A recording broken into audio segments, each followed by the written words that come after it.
ద్వారకా తిరుమల ఏదైతే చిన్న తిరుపతి అంటామో అక్కడ 13 అడుగుల భారీ కొండ చిలువ హల్చల్ చేసింది. ద్వారకా తిరుమల మండలం గున్నంపల్లి గ్రామంలో సోమవారం 13 అడుగుల భారీ కొండ చిలువ చూసి స్థానికులు కంగారెత్తిపోయారు, భయభ్రాంతులకు గురయ్యారు. గ్రామ శివారులోని పోలవరం కాలువగట్టు దగ్గర ఈ కొండ చిలువ ముంగిసని తింటూ ఉన్నప్పుడు చూశారు. ఒక్కసారి కంగారు పడ్డారు. వెంటనే కర్రల సహాయంతో స్థానికులు ఆ కొండ చిలువని కొట్టి చంపినటువంటి సంఘటన. వాస్తవంగా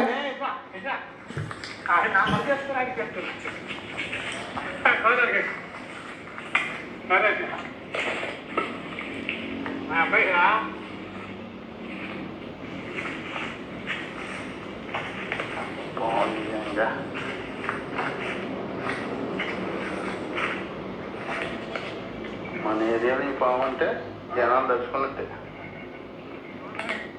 వాస్తవానికి ఇదేంటంటే అక్కడి నుంచి వెళ్ళిపోతుంది, తినేసేసి వెళ్ళిపోతుంది. కానీ ఒకసారి అక్కడ అలవాటు పడ్డాక ఊళ్ళ మీదకి వచ్చిందంటే ఇదేంటి మింగేస్తుంది. ఏ జంతువునైనా మనిషినైనా మింగేసేసి చెట్టుకు చుట్టుకుంటుంది. లోపల ఎముకలు అన్నీ పెడపెట ఆడిపోతాయి అన్నమాట. ఆ తర్వాత అది జీర్ణం చేసుకుంటుంది.